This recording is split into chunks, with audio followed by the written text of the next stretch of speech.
Islamic research and propagation centre एक non profitable charitable संस्था है जिसकी शुरुआत जनवरी 2013 में हुई गिरिडीह झारखंड के अंदर। IRPC का मकसद लोगों का सही जानकारी पहुंचाना, इस्लाम के बारे में लोगों के अंदर जो बहुत सारी गलतफहमियां हैं उसे दूर करना हमारा मकसद है। इसके लिए IRPC में हम लोग बहुत सारे तरीके अपनाते हैं, जैसे पैम्पलेट बांटना, बुक डिस्ट्रीब्यूट करना, लेक्चर ऑर्गेनाइज कराना और सिम्पोजियम, जिससे ज़्यादा से ज़्यादा फ़ायदा उठा सके। IRPC की अपनी लाइब्रेरी भी है जिसमें इस्लाम एंड कंपैरेटिव रिलीजन के लगभग हज़ारों किताबें हैं। यहाँ अन्य धार्मिक ग्रंथ भी है और इसमें इस्लाम की जानकारी देने वाली अनेक किताबें हैं। IRPC की लाइब्रेरी में 300 से ज़्यादा अनुवादों पर DVD है जिसमें लेक्चर, डिबेट, सिम्पोजियम और डिस्कशन भी शामिल है। हमने अब तक सैकड़ों किताब और पैम्पलेट मुसलमानों और गैर मुसलमानों में भी बांटी है। IRPC सोशल मीडिया में भी काम करती है जिसका वेबसाइट है www.irpcindia.weebly.com। इसका फेसबुक अकाउंट है www.facebook.com/irpcindia। इसका यूट्यूब अकाउंट है www.youtube.com और इसको सब्सक्राइब कर सकते हैं चैनल जिसका नाम है IRPC इंडिया, और ट्विटर अकाउंट है www.twitter.com/irpcindia। आज का लेक्चर जो IRPC की तरफ से ऑर्गेनाइज की गई है जिससे आप लोग इससे फ़ायदा उठा सकते हैं। अब मैं आज के टॉपिक तस्लीमा नसरीन की लज्जा के बारे में कुछ बताना चाहता हूँ। यह टॉपिक तस्लीमा नसरीन की किताब लज्जा पे लिखी गई है उसने 1992 में बाबरी मस्जिद की शहादत के बाद लिखी है।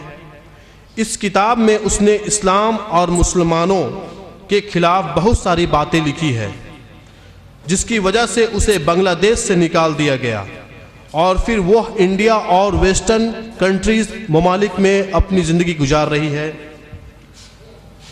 इस लेक्चर से हम लोगों को और मुसलमानों को बताना चाहते हैं कि उसकी किताब में उसने किस किस लोगों के खिलाफ लिखा है और किस किस के बारे में लिखा है, किन किन के खिलाफ लिखा है। क्या सिर्फ मुसलमानों के खिलाफ लिखा है या फिर गैर मुसलमानों के खिलाफ भी? क्या सिर्फ मुस्लिम कंट्रीज़ के खिलाफ लिखा है या फिर और कंट्रीज़ के खिलाफ? इस चीज़ को बड़ी ही बढ़िया तरीके से समझाएंगे हमारे शेख शदाब अहमद। अब मैं आपको बता देना चाहता हूँ, इस प्रोग्राम को 2 फॉर्मेट में रखा गया है। आज के हमारे तस्लीमा नसरीन की लज्जा के जो लेक्चरर है, जो खतीब है शदाब भाई, उसके बारे में मैं कुछ इंट्रोडक्शन कराना चाहता हूँ। शदाब भाई इन्होंने 10th की पढ़ाई कार्मल स्कूल गिरिडीह से की जिसमें 95% मार्क्स लाए। उसके बाद उन्होंने 12th की पढ़ाई BNS JV स्कूल से की जिसमें इन्होंने 95% मार्क्स लाए। फिर उसके बाद इन्होंने all India engineering entrance exam में अच्छे रैंक लाए। उसके रैंक लाने के बावजूद भी इन्होंने इंजीनियरिंग को अपना प्रोफेशन नहीं बनाया क्योंकि अल्लाह सुब्हाना ताला ने कुछ ऐसा ही काम इनके लिए सोच रखा था। शदाब भाई अहमद दीदात रहमुल्लाह अलैह के बुक से इंस्पायर्ड होकर के दावत को फुल टाइम प्रोग्राम प्रोफेशन बना लिया और इनके बहुत सारे प्रोग्राम गिरिडीह के अंदर और बाहर भी हो चुके हैं। इनके प्रोग्राम की टॉपिक है दावत एक सख्त वईद, इस्लाम जिहाद और आतंकवाद, इस्लाम या सिर्फ इंसानियत, हम मुसलमान क्यों। इनके प्रोग्राम उड़ीसा, वेस्ट बंगाल, झारखंड, बिहार और भी दिगर स्टेट में हो चुके हैं। अब मैं आपके सामने पेश करना चाहता हूँ आज के लेक्चरर, आज के खतीब शदाब अहमद को कि वो आए और अपने प्रोग्राम के आगाज़ करें। अल्हम्दुलिल्लाह वस्सलातु वस्सलाम अला रसूलिल्लाह व अला आलिहि व अस्हाबी अजमईन, अम्मा बाद। अऊज़ु बिल्लाहि मिनश शैतानिर रजीम, बिस्मिल्लाहिर रहमानिर रहीम। इन्नमा जज़ाउल लज़ीना युहारिबूनल्लाह व रसूलहु व यसअउना फ़िल अर्दि फ़सादन अन युक़त्तलू औ युसल्लबू औ तुकत्ता ऐदीहिम व अर्जुलुहुम मिन खिलाफिन औ युनफऊ मिनल अर्द ज़ालिका लहुम खिज़्युन फिद दुनिया व लहुम फिल आखिरति अज़ाबुन अज़ीम। सदक़ल्लाहुल अज़ीम। रब्बि इश्रह ली सदरी व यस्सिर ली अमरी वहलुल उक़दतम मिन लिसानी यफ़क़हू क़ौली। आज के हमारे इस बयान का उन्वान है तस्लीमा नसरीन की लज्जा।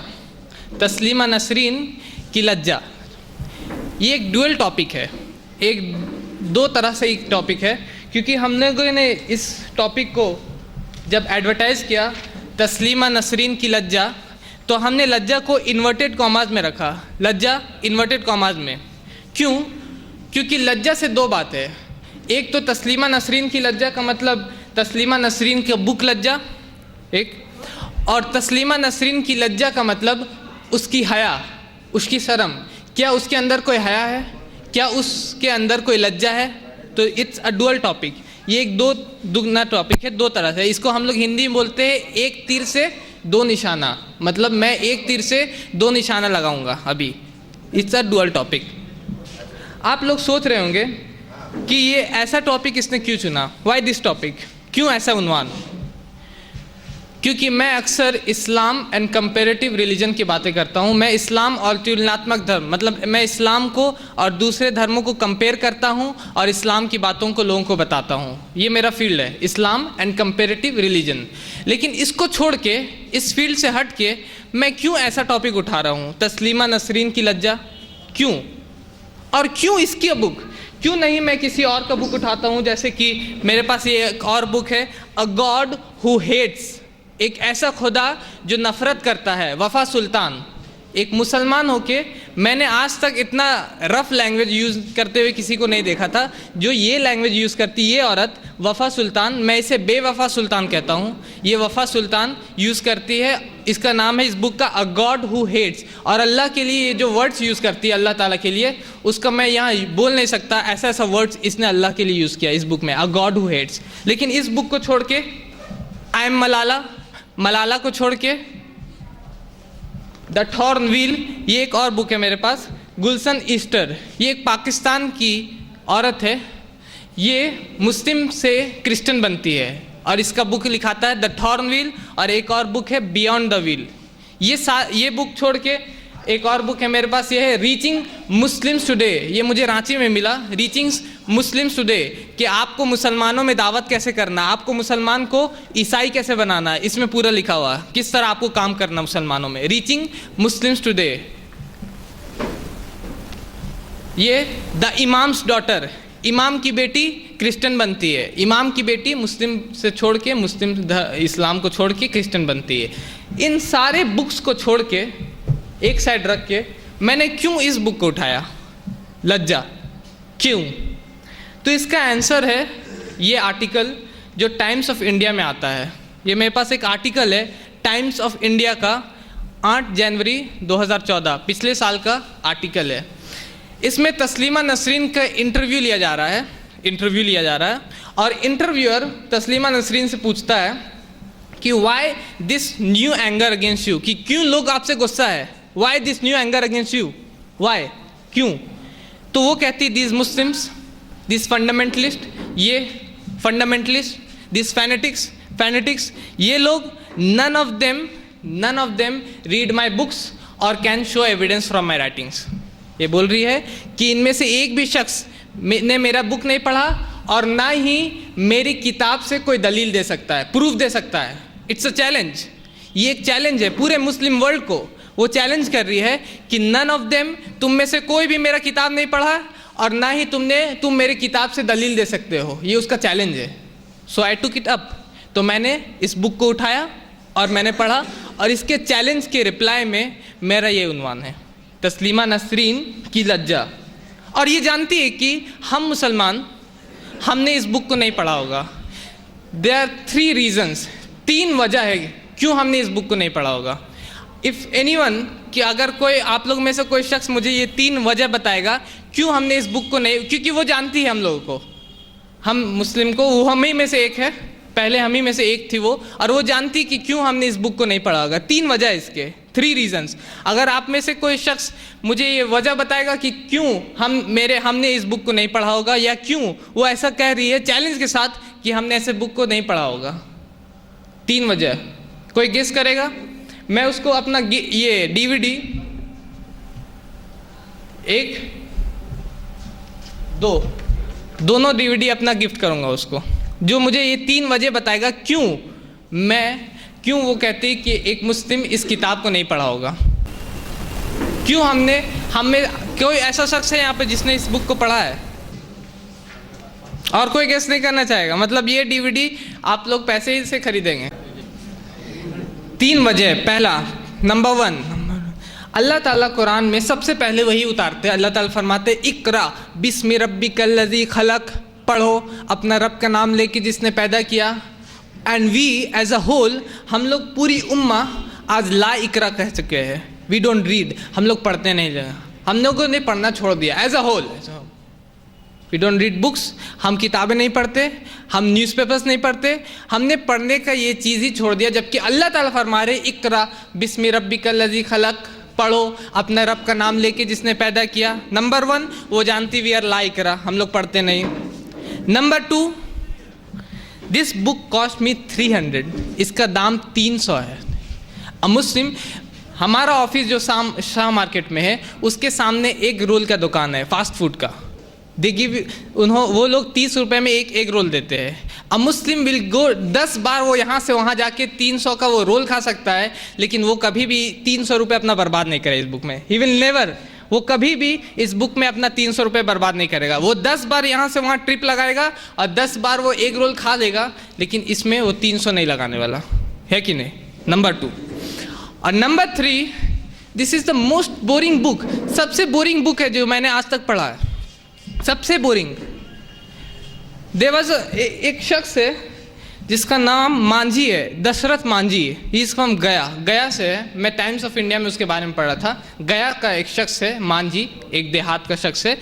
उसने 22 साल में पूरा का पूरा पहाड़ खोद डाला। 22 साल में, 22 ईयर्स, 22 साल में। हम लोग कहते हैं ना खोदा पहाड़ निकली चूहियाँ, पता नहीं उसके चूहियाँ निकली कि नहीं, लेकिन उसने पूरा पहाड़ खोद डाला 22 ईयर्स में, 22 साल में पूरा का पूरा पहाड़ खोद डाला उसने। मैं कहता हूँ कि अगर मैं उस मांझी के साथ 22 साल काम करता उसका हेल्पर बनकर, तो मैं उतना बोर नहीं होता जितना बोर हुआ इस बुक को पढ़ने में। आपको पता है इस बुक में कुछ नहीं। एंड हमारे एक मेंबर है Javed sir, he is confirming, वो कन्फर्म कर रहे क्योंकि उन्होंने कहा कि ये बुक मेरे पास 20 साल से पढ़ा हुआ है, लेकिन मैं उसको पढ़ नहीं पा रहा हूँ। सो बोरिंग, इतना बोरिंग है कि आप इसको पढ़ नहीं पाएंगे 20 साल में। तो ये 3 वजह है कि क्यों आपने इस बुक को नहीं पढ़ा होगा और क्यों वो जानती है कि मुसलमान इसको नहीं है। लेकिन मैंने इस पूरे बुक को पढ़ा और आज मैं बताऊंगा कि हमें क्या बुरा लगा और इस बुक में वो और लोगों के बारे में क्या कहती है। तो इसलिए मैं कहते हूँ मिस नहीं, क्योंकि मैं जब अपने स्कूल में था तो हमारी एक मैम थी मिस, वो मुझको कहती थी कि डोंट कॉल मी मिस, तो मुझे मिस मत कहो, मैम कहो, मैम, क्योंकि मेरी शादी हो चुकी है, आई एम मैरिड, मैं मैरिड हूँ, मेरी शादी हो चुकी, तो मुझे मैम सो एंड सो कहो, मैम सो एंड सो। तो मैं उसको कहने लगा ma'am Urmi Datta, ma'am so and so. तो मुझे नहीं मालूम ये तस्लीमा मिस है या मैम, तो मैं कहता हूँ madam today is your reply, आज की दिन आपका जवाब है। आपने जो जवाब खोजा था उस दिन, आज के दिन मैं आपको इसका जवाब दूंगा। सबसे पहले कि क्या हमें बुरा लगा, व्हाट इज़ रॉन्ग, हमें क्या इस बुक में बुरा लगा। मैं कहना चाहता हूँ आपने लिखा क्या है हमें खुश करने के लिए, what have you written for us, हमें खुश करने के लिए आपने लिखा इसमें क्या है। पेज नंबर 164, इस बुक की पेज नंबर 164, और इस बुक को आप खोलिएगा, खोलने से पहले प्रीफेस से पहले ही एक पेज आता है, उसमें लिखा हुआ let another name of religion be humanism, कि दीन का एक और नाम होना चाहिए, इस्लाम नहीं, एक और नाम होना चाहिए, उसका नाम होना चाहिए ह्यूमनिज्म, इंसानियत का धर्म, इस्लाम नहीं होना चाहिए। We take strong objection to that, हमें उससे ऑब्जेक्शन है। क्यों? अल्लाह ताला फरमाते हैं कुरान में सूरह आल इमरान में सूरह नंबर 3 आयत नंबर 19 में अल्लाह ताला कहते हैं इन्ना दीन इंदल्लाहिल इस्लाम, कि बेशक दीन, धर्म, ज़िंदगी जीने का तरीका अल्लाह के नज़दीक इस्लाम रहा है।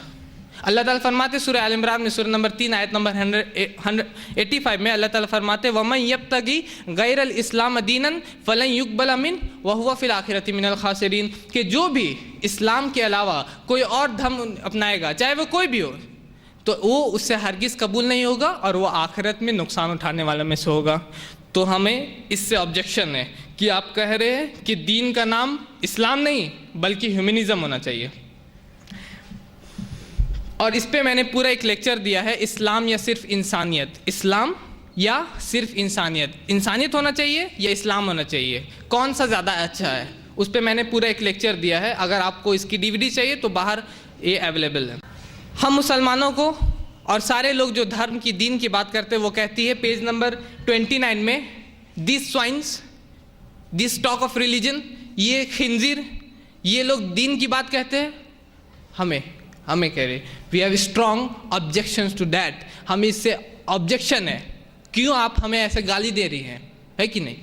Page number 29, page number 47, page 65 और पेज नंबर 141 में वो कहती है कि ये लोग ज़बरदस्ती मुसलमान बनाते लोगों को, दे आर फोर्सिबली, ज़बरन लोगों को मुसलमान बनाते हैं। अल्लाह ताला फरमाते हैं कुरान में सूरह बकरा में सूरह नंबर 2 आयत नंबर 256 में अल्लाह ताला कहते हैं ला इकराहा फिद्दीन, दीन में कोई ज़बरदस्ती नहीं, दीन में, धर्म में कोई ज़बरदस्ती नहीं। इसके अगेंस्ट वो कहती है कि ये लोग ज़बरदस्ती लोगों को मुसलमान बनाते हैं। Page number 47, page number 65, page number 141 में इस बुक की में इसका हीरो है सुरंजन, इस बुक का हीरो है, फर्स्ट हीरो सुरंजन। अगर आप पढ़िएगा पेज नंबर 56, पेज नंबर 109 और पेज नंबर 163, तो इन सारों पेजों में वो दिखा रही है कि मस्जिदों को गिराना चाहिए। सुरंजन कहता है पेज नंबर 163 में, वो कहता है अपने दोस्त को देवर रत्ता कम लेट अस बर्न द तारा मस्जिद, चलो आज रात चलते हैं और तारा मस्जिद में आग लगा देते हैं। I feel like tearing down the Sohan Bagh mosque, हमको लगता है कि मैं जाऊं और सोभान बाग का एक मस्जिद है उसको गिरा दूं। हु से सो? सुरंजन। और दुनिया में कोई सुरंजन नहीं, क्योंकि दिस इज़ अ नोवेल, ये नोवेल है। नोवेल का मतलब होता है एक ऐसी कहानी जिसमें अपना राइटर जो अपनी दिमाग से कैरेक्टर बनाता है और उसके बारे में लिखता है। तो वो लिख रहा है, सुरंजन बोल रहा है, मतलब तस्लीमा बोल रही है। क्या बोल रही है? आई फील, मुझे लगता है कि उस मस्जिद को जाके गिरा दूं। Page number 163, we have strong objections to that, हमें ऑब्जेक्शन है कि आपने क्यों ऐसा लिखा कि आप इनकरेज कर रही हैं मस्जिद को गिराने के बारे में। पेज नंबर 163 में अल्लाह ताला फरमाते हैं सूरह बकरा में सूरह नंबर 2 आयत नंबर 114 में वमन अज़लमु मिम्मन मना मसाजिद अल्लाहि अन युज़करा फ़ीहा इस्मुहु व सआ फ़ी खराबिहा, कि उससे बड़ा जालिम और कौन होगा जो इस बात को मना करे कि अल्लाह की मस्जिदों में अल्लाह का नाम लिया जाए और ये उसकी कोशिश हो कि मस्जिद की खराबी हो, मस्जिद को गिराया जाए। अल्लाह फरमाते इससे बड़ा जालिम और कौन होगा।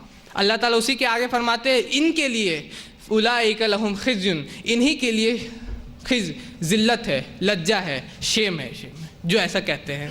पेज नंबर 73 इस बुक का अगर आप पढ़िएगा, उसमें वो लिखती है यू कांट ट्रस्ट मुस्लिम, कि आप मुसलमानों का भरोसा नहीं कर सकते। It's just not possible to trust Muslim. You may think someone is your friend, but it wouldn't be surprising if he suddenly came and chopped off your head.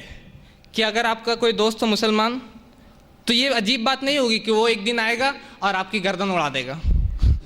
Page number 73 में, page number 73 में अल्लाह ताला फरमाते हैं सूरह मायदा में सूरह number 5 आयत number 32 में मन कतल नफ्सन बिगैरी नफ्सिन औ फसादिन फिल अर्दी फकअन्नमा कतलन नास जमिया, जिस किसी ने एक बेगुनाह को मारा तो वो इस तरह है कि उसने तमाम इंसानियत को मार दिया। दोस्त को मारना दूर, हम तो ये मानते हैं, हमारा कुरान तो हमें ये सिखाता है कि अगर आपने एक बेगुनाह इंसान को मारा तो वो इस तरह है कि आपने तमाम इंसानियत को मार डाला। We have strong objections to that, हमें इस पे आपत्ति है कि आप ऐसा क्यों बोल रहे हो, जबकि हमारा कुरान और हमारा कैरेक्टर तो कुछ और बोलता है। पेज नंबर 104 में वो कहते हैं these Muslims these are illiterates, ये मूर्ख है, मूर्ख, ये सारे के सारे इलिटरेट्स है, जाहिल है, मूर्ख है, पेज नंबर 104 में। पेज नंबर 132 में वो कहती दिस फादर एंड हस्बैंड्स, ये बाप और ये मेरा शौहर, दिस स्टफ एंड नॉनसेंस, ये सारा का सारा बकवास, मेरा बाप है, मेरा शौहर है। जिस चीज़ को अल्लाह ताला फरमाते वालिद जो होते बहुत एक लड़की के लिए बहुत अहमियत रखते हैं, उसका शौहर, अल्लाह के नबी फरमाते हैं कि अगर मुझे किसी मखलूक की सजदा करने की इजाज़त देता मैं, तो वो आपका शौहर होता। जिस रिलेशन को इस्लाम इतना ऊंचा रखता है उसको ये कहती है स्टफ एंड नॉनसेंस, ये सारा का सारा बकवास। पेज नंबर 132 में वो कह रही है, and she is proving it, और इसको प्रूव भी कर रही है अपनी ज़िंदगी में। She is proving it. मैं विकीपीडिया पढ़ रहा था उसके बारे में, तस्लीमा के बारे में, उसके शादियाँ क्या कितनी की उसने शादियाँ, उसमें लिखा हुआ नंबर 1 रुद्रा मोहम्मद शाहिदुल्लाह, पहला हस्बैंड, 1982 से 1986 चेंज। फिर नईमुल इस्लाम खान 1990 टू 1991 1 साल, फिर चेंज। फिर मीनार मंसूर 1991 टू 1992 मतलब 3 साल। और उसके बाद उसने देखा कि इतनी ज़्यादा चेंज करने से अच्छा बेकार है, इतना चेंज करना, इससे अच्छा मैडम रहो, न मिस न मैम, मैडम रहो। तो उसके बाद ये एक और आर्टिकल है मेरे पास, ये आता है दिसंबर में, पिछले साल दिसंबर में एक आर्टिकल आता है, 28 दिसंबर 2014, हिंदुस्तान पेपर है। इसमें फिर से इंटरव्यू लेने वाला उससे पूछता है तस्लीमा से कि आप अपने जीवन के बारे में बताइए, अपने जीवन लाइफ के बारे में, वही स्टफ एंड नॉनसेंस जो वो लिख रही उसके बारे में बताइए। तो तस्लीमा बोलती है मेरा पहला प्यार एक छोटी सी असफल शादी में बदलकर ख़त्म हो गया। पहला प्यार रुद्रा मोहम्मद शाहिदुल्लाह से शादी किया, ख़त्म हो गया 4 साल।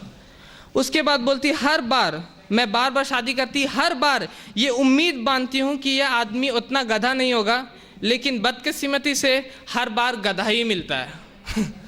मतलब उसको हर बार डोंकीज मिल जाते हैं, डोंकीज, जिसे इंग्लिश में हम बोलते हैं डोंकी। तो वो उसको हर बार गधा मिलता है। मतलब रुद्र मोहम्मद शाहिदुल्लाह से शादी किया, पता चला ये गधा था। नईमुल इस्लाम खान फिर से शादी किया, पता चला ये एक और गधा था। फिर से मीनार मंसूर, पता चला ये तीसरा, फिर से एक और गधा।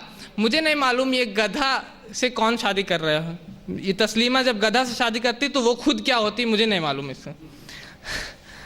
तो अब वो बोलती है कि अभी का प्रेजेंट स्टेटस बता रही है, फेसबुक पे अपलोड किया है उसने कि नहीं, लेकिन अभी अपना प्रेजेंट स्टेटस वो बोलती है कि अभी मेरे से एक 20 साल छोटा एक शख्स है, उससे 3 हफ्ते पहले मैंने उसका ट्विटर पे एक ट्वीट किया, मेरा बॉयफ्रेंड है 20 साल छोटा मुझसे और अभी उसके साथ मैं हूँ। ठीक है, वो उसको प्रूव कर रही है, she is proving it. Stuff and nonsense, बकवास है ये, शौहर रखना बकवास है। एक और मेरे पास ये आर्टिकल है इंडिया टीवी का, इसमें लिखा है 30 सितंबर 2015, इस साल का ये 30 सितंबर 2015। इसमें लिखा ट्विटर पे अकाउंट है, उस पर तस्लीमा के पास एक शख्स है मोहम्मद मसूद आलम, पता नहीं कौन है। वो लिखता है कि तस्लीमा नसरीन, मैं तुमसे शादी करना चाहता हूँ और तुमको सुरक्षा भी दूंगा, करोगी? ही इज आस्किंग, करोगी? इन रिप्लाई टू डैट, उसके रिप्लाई में तस्लीमा बोलती है सुरक्षा के लिए मैं कुत्ते पालती हूँ। नॉट डोंकीज टू डॉग, अब डॉग पे आ गई वो, डोंकी पहले डोंकीज थे अब डॉग है। सी इज प्रूविंग इट, वो प्रूव कर रही है अपनी ज़िंदगी में कि ये शौहर और ये हस्बैंड और ये father, this is stuff and nonsense. Islam हमें इससे ऑब्जेक्शन है। आप इस बुक में जो ये लिख रही है stuff and nonsense, we have strong objections to that, हमें इससे ऑब्जेक्शंस है कि आप ऐसा क्यों लिख रही है। पेज नंबर 156 में वो लिखती हैं कि the Muslims they have no feelings for Hindu, means अगर आप कोई नॉन मुस्लिम है, अगर आप कोई हिंदू है तो आपके बारे में एक मुस्लिम को कोई फीलिंग नहीं है, वो आपके बारे में कुछ फील नहीं करता। इसके अगेंस्ट में अल्लाह ताला फरमाते हैं सूरह नंबर 60, सूरह मुम्तहना आयत नंबर 8 और 9 में अल्लाह ताला फरमाते हैं अल्लाह तुम्हें उनके बारे में मना नहीं करता जो तुमसे लड़ते नहीं है और ना ही तुम्हें तुम्हारे घरों से निकालते हैं कि तुम उनसे अच्छा बिहेव करो, अच्छा उनसे व्यवहार करो। अल्लाह इसको तुम्हें रोकता नहीं इस बात में। तो अल्लाह ताला फरमा रहे, ये कहती है कि the Muslims they have no feelings for Hindu, जबकि हमें अल्लाह ताला फरमा रहे कि अगर कोई तुमसे लड़ता नहीं है, तुम्हें तुम्हारे घर से नहीं निकालता, तो तुम उसे अच्छा बिहेव करो। क्यों? उससे लड़ना तो नहीं है ज़बरदस्ती। जबकि ये कहती है कि you have no feelings, you have no feelings, we have strong objection to that, हमें इस पर ऑब्जेक्शन है। वो कहती है माँ बाप के बारे में पेज नंबर 162 में, लज्जा की पेज नंबर 162 में, to hell with my parents, to hell with my parents, गोली मारो मेरे माँ बाप को, गोली मारो मेरे माँ बाप को। पेज नंबर 164 में वो लिखती है, ये सुरंजन इसका हीरो, वो कहता my father I hate him, I hate this old rich. Hindi लज्जा इसको ट्रांसलेट नहीं करता। हिंदी लज्जा में भी अगर आप पढ़िएगा तो लिखा हुआ my father I hate him, I hate this old rich. तो मुझे जाना पड़ा गूगल पे, गूगल ट्रांसलेटर, तो मैंने लिखा रिच, तो मुझे पता चला रिच का मतलब होता नीच। वो मतलब सुरंजन इसका हीरो कह रहा है कि मेरा वालिद, मैं उसको नफरत करता हूँ, ये नीच है, नीच नीच।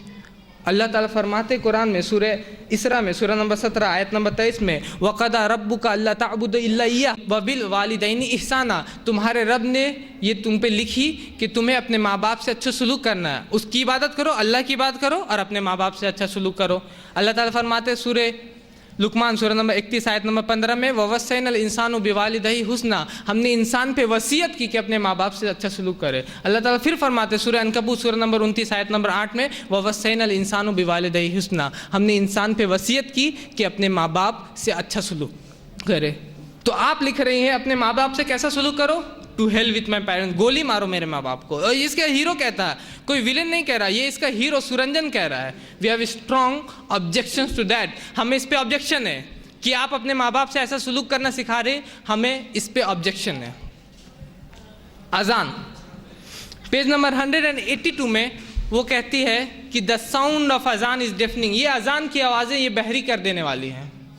और ये रेफरेंस बहुत इंपॉर्टेंट है क्योंकि 7 दिन पहले 1 वीक, एक हफ्ता हो गया, तो कुछ लीडर्स थे हैदराबाद में MBT के, मजलिस बचाओ तहरीक, वो उनका पार्टी है मजलिस बचाओ तहरीक, वहाँ के लीडर है अमजदुल्ला खान, ठीक है। वो क्या करते हैं कि उसने प्रोटेस्ट किया इस बुक के खिलाफ, और ये यूट्यूब पे अपलोडेड है, यूट्यूब पे रखा हुआ। वो बोल रहा है कि दिस बुक, ये बुक में तस्लीमा ने इस्लाम के खिलाफ लिखा, तस्लीमा ने नबी सल्लल्लाहु अलैहि वसल्लम के खिलाफ लिखा, वो कर रहा है अमजदुल्ला खान। तस्लीमा आती है ट्विटर पे और वो कहती ही is a liar, he is a liar, कि वो झूठा है अमजदुल्ला खान, ही इज़ अ लायर, और इंडीड हम लोग सभी झूठे हैं। वो कहती है कि आई हैव नॉट क्रिटिसाइड इस्लाम, मैंने इस्लाम के खिलाफ कुछ भी नहीं लिखा इसमें, मैंने इस्लाम के खिलाफ कुछ भी नहीं लिखा इसमें। And there is no reply, एक भी रिप्लाई नहीं, कोई पूरी मुस्लिम वर्ल्ड 2 बिलियन के कोई भी रिप्लाई देने वाला नहीं था उसको। वो बोल के निकल गई, दिस इज़ द ट्रूथ, ये सच्चाई कि मैंने इस्लाम के खिलाफ कुछ नहीं लिखा। मैंने यही रेफरेंस को यूज़ किया, मैंने लिखा मैडम, क्योंकि मिस और मैम तो लिख नहीं सकता, तो मैडम लिखा। Madam on page number 182 182 number पे आपने लिखा है कि अजान बहरा कर देने वाला है, क्या ये इस्लाम के खिलाफ नहीं है? एंड आई एम वेटिंग, और मैं उसका रिप्लाई का आज तक वेट कर रहा हूँ। 7 दिन हो गया, अभी तक कोई रिप्लाई नहीं आया, और मुझे नहीं मालूम वो रिप्लाई कर पाएगी कि नहीं। पेज नंबर 185 में वो कहती है कि मदरसा जो हमारे मदरसा रहते हैं, दिस क्रिपल इकनॉमी, ये इकनॉमी को तोड़ देते, ये बकवास काम है, ये सब बेकार है, इससे इकनॉमी बर्बाद होती है, इसको बंद करना चाहिए। मदरसा क्रिपल इकनॉमी, पेज नंबर 185 में। पेज नंबर 203 में वो कहती है, इसका हीरो सुरंजन कहता है, if he had been able to do so much as slap a Muslim, कि अगर उसके पास ताकत होता तो वो किसी मुसलमान को एक थप्पड़ मारता, he slap a Muslim, slap a Muslim. We have strong objections to that, हमें इस पे ऑब्जेक्शन है कि आप ऐसा लिख रही हैं, और इसीलिए मैंने आपके सामने, मैंने भी पढ़ा अपनी तकरीर शुरू करने से पहले, और कारी ने भी पढ़ा एक आयत जो जवाब है।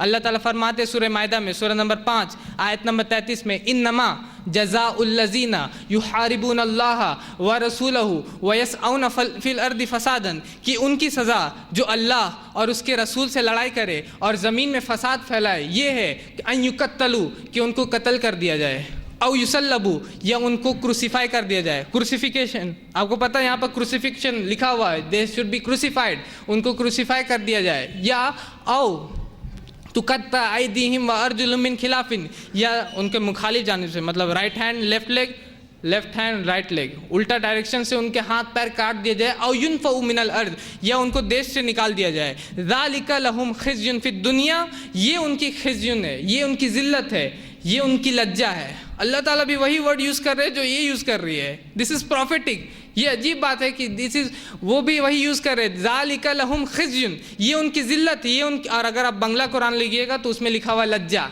Shem, this is their shame, ये उनकी ज़िल्लत है दुनिया, फिर दुनिया, इस दुनिया में, और उनके लिए आखिरत में दर्दनाक अज़ाब है। तो ये चीज़ें जो अभी तक आपको मैंने कहा, ये चीज़ें कि उसने मुसलमानों का ऐसा कहा, दिस द वर्ल्ड नोज, सारे लोग जानते हैं, the Muslim knows, the Christian knows, the Hindu knows, Hindu जानता है, क्रिश्चियन जानता है, ईसाई जानता है, सब जानते हैं कि उसने मुस्लिम को गाली दी। लेकिन क्योंकि उसने एविडेंस मांगा था, उसने दलील मांगा था, तो एज एन एविडेंस मैंने इन बातों को आपके पेज नंबर के साथ बोला, ऐसा नहीं कि नहीं लिखा है, पेज नंबर के साथ मैंने पूरा एविडेंस दिया। लेकिन हमने उस बुक के खिलाफ एक स्टैंड लिया, इस बुक के खिलाफ हम लोग एक स्टैंड लेते हैं कि दिस इज़ रॉन्ग, ये रॉन्ग है, बिना पढ़े, हमने इसको पढ़ा नहीं, लेकिन हम लोग बोलते ये गलत है। क्या ये स्टैंड सही है? क्या ऐसा स्टैंड लेना सही है? सही है। क्यों सही है? क्योंकि बहुत बार ऐसा होता है, द होल क्रिश्चियन वर्ल्ड, पूरे क्रिश्चियन वर्ल्ड इस बाइबल के 4-5 लाइन से ज़्यादा नहीं जानता। आपको पता है, पूरा का पूरा क्रिश्चियन वर्ल्ड 2 बिलियन 2 बिलियन इस बाइबल के 5-6 लाइन नहीं जानता, उससे ज़्यादा नहीं जानता। लेकिन वो बोलते this is the word of God, ये अल्लाह का कलाम है, इसको पढ़ा नहीं पूरा, लेकिन this is word of God, और कुरान गलत है, भगवत गीता गलत है, दिस इज़ राइट। एक स्टैंड लेते हैं। पूरी की पूरी इंडिया, हम लोग कहते हैं कि we follow the constitution of India, ये पूरा कॉन्स्टिट्यूशन है। क्या हमने पूरा पढ़ा है? लेकिन हम कहते हैं कि वी फॉलो इट, हम लोग इसका पालन करते हैं, कि लेकिन हमने इसको पढ़ा नहीं है कि नहीं? उसी तरह हमने सुना कि इस औरत ने इस्लाम के खिलाफ लिखा, इसने अल्लाह के बारे में लिखा, इसने रसूल के बारे में लिखा है, इस बुक में नहीं लेकिन और जगह लिखा है, एंड आई प्रूफ, मैं उस पर भी बात कर सकता हूँ। इसने रसूल अल्लाह सल्लल्लाहु अलैहि वसल्लम के खिलाफ लिखा, तो क्यों? लेकिन हमने पढ़ा नहीं, लेकिन हम इसके खिलाफ खड़े थे। क्यों? क्योंकि हमने इस बात को, दिस इज़ नेचुरल, ये नेचुरल है, इसी तरह होता है। तो हमने जो स्टैंड लिया वो सही था कि इस बुक को हमने बिना पढ़े, लेकिन इस बुक के खिलाफ हम खड़े थे। तो ये बातें तो उसने मुसलमानों के खिलाफ लिखी, फॉर मुस्लिम, हम मुसलमानों के खिलाफ, उसने लिखा दीज आर स्वाइन्स, ये खिंजीर एंड दी सारे बातें लिखती है। अब हम देखते हैं कि वो और लोगों के खिलाफ क्या लिखती है। टू आवर हिंदू ब्रदर्स, हमारे हिंदू भाई, जो हमारे हिंदू भाई, उनको वो क्या लिखती है। पेज नंबर 51 इस बुक का वो लिखती है, फॉरगेट दिस पूजाज, ये पूजा पंडाल आपने देखा होगा, forget this pujas, they will be dancing there indecent dances, कि वो बेहुदा की तरह वहाँ नाचेंगे। आपने पढ़ा कभी पेपर में आता है, थिरक रहे थे श्रद्धालु, नाच रहे थे श्रद्धालु, हैं? उसको क्या लिखती है कि they will be dancing there indecent dances, वो जो श्रद्धालु लोग हैं, वो लोग बेशरम लोग हैं, वो लोग बेहुदा की तरह नाचेंगे। कहाँ? Page number 51, forget this pujas, they will be dancing there indecent dances, page 51। Page number 51 फिर से वो लिखती है, stop being a Hindu, be a human. Hindi Lajja लिखता है, आदमी बनो आदमी, हिंदू मत बनो। आई एम आस्किंग, मैं पूछ रहा हूँ, क्या हिंदू आदमी नहीं होता? डोंकीज एंड डॉग्स, अब कौन सा जानवर आप बोलिएगा? डोंकीज एंड डॉग्स दो को तो आप दे चुकी हैं। आदमी बनो आदमी, हिंदू मत बनो, पेज 51।